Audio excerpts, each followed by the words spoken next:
I apologize. I apologize.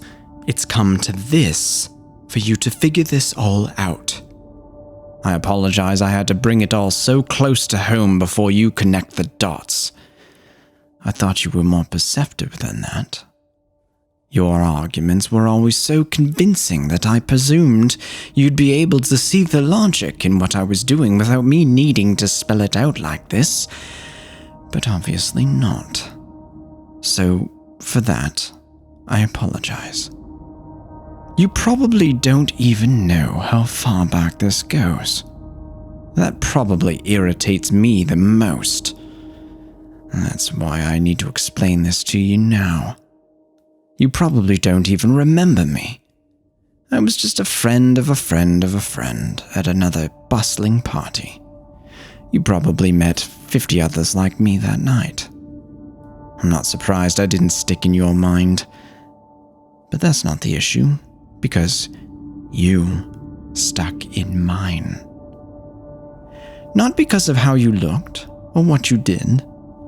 Please, don't confuse this as some misguided attempt to address deeply repressed sexual issues. I'm actually quite handsome, and have been told I can be rather charming on occasion.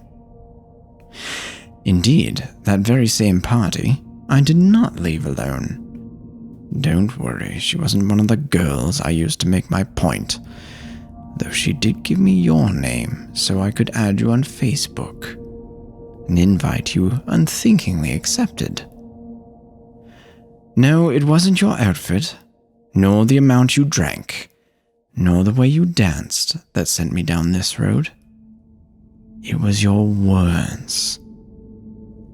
Oh, I remember it clearly. I'm not a big drinker, so I was still supping on my only beer when you started your speech. You were not even addressing me as much as the whole room, but let me tell you, I was enthralled. Truly enthralled. You used words like artists use brushes and butchers use knives. You wove tapestries and then slaughtered them. Your arguments were beautiful. Your logic infallible. I felt my eyes open and my horizons shatter as you effortlessly explored our social ills. You talked about third world poverty, and I was nearly wrought to tears. The way you described their poverty and the injustice of our Western opulence was breathtaking. You even made reference to that great Jewish carpenter of law, and how he would despise the riches reaped in his name while his flocks starve. You truly opened my mind to a whole new way of thinking. The very next day, I sold my books and the rest of my meager possessions that were worth anything in order to raise as much cash as I could. I triumphantly took the couple of hundred the sale had garnered and handed them over to Oxfam. The woman at the till was delighted with the donation, even going so far as to print off a certificate of donation and giving me a box of leaflets to pass out to friends. I had the certificate in hand when I used the library computer to track your address through Facebook. I know, it was an invasion of privacy, and I'm sorry, but I had to tell you how you changed my life. I had to show you what I'd done. You had to know the impact your words had had. But when I got to your place, when I got there... Look, I'm telling you this because you have to understand why I've done all this, all right? You have to understand why I had to make you see. I couldn't believe what I saw when I got to your place and looked in the windows. The opulence. The sheer, hypocritical, decadent luxury in which you lived. I'd just given up everything I owned to save others based on your poetical arguments. And then I saw the blinding hypocrisy by which you lived. You claimed that we needed to ease third world debt and tax the rich and increase foreign aid and redistribute water and buy mosquito nets and countless other things that flowed like honey from your mouth, but now tasted rotten as I saw the Mini Cooper in the drive. The HD TV on the entertainment center. There was a PS3 and an Xbox sitting underneath. An iPad lazily hibernating on the couch. How dare you lecture me about poverty? You had food rotting in your bins, and you dare demand that others do more for the homeless? Forgive my bluntness, but I saw the whole room reduced to the currency of starving children. You told me that £3 would buy a mosquito net that would prevent a child dying. You lectured me that £5 would build a well that would give them safe drinking water. Yet there it was. £500 worth of expensive TV just sitting on the shelf. Your house was a mausoleum. On every shelf, in every cupboard, in every bin, in every wardrobe were totems of international poverty.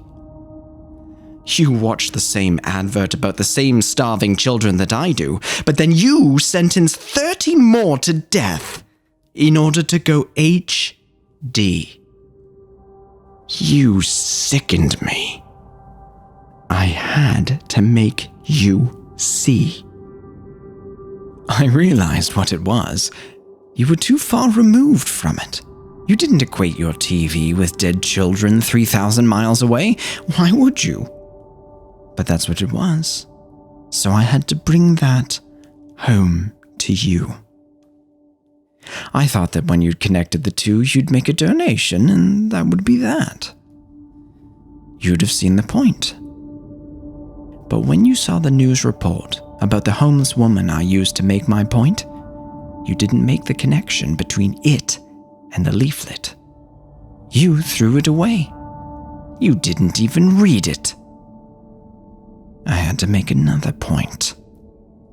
I made several more points with the homeless in your neighborhood, each time posting you a leaflet urging you to make the donation that would end this, but you never made the connection between the two.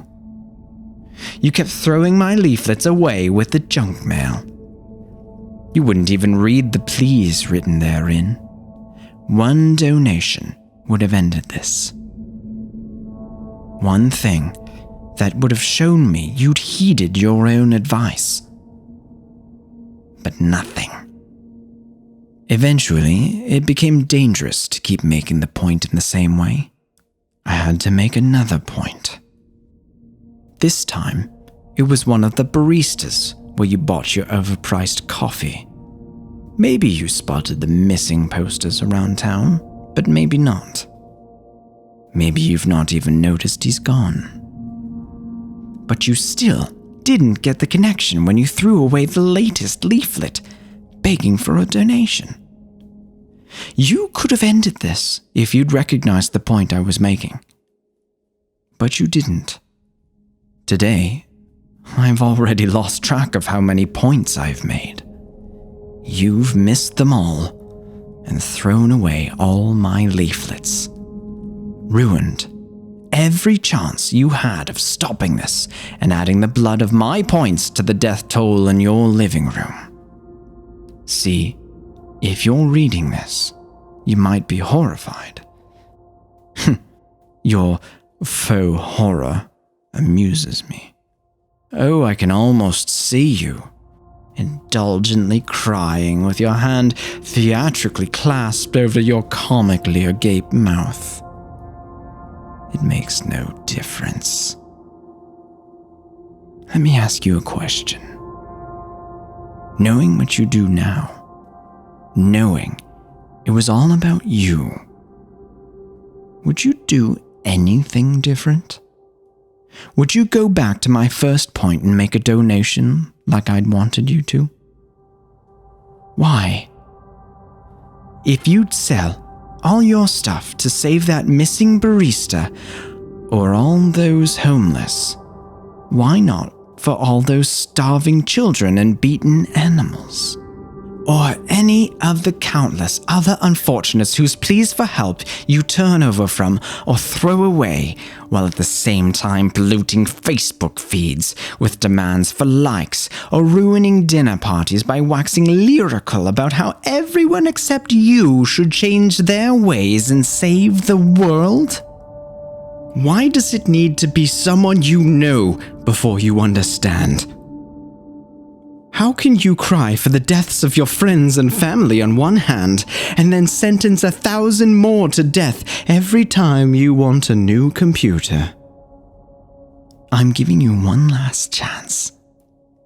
I'm writing this letter so I can hide it in one last leaflet. I hope you notice in time to read it.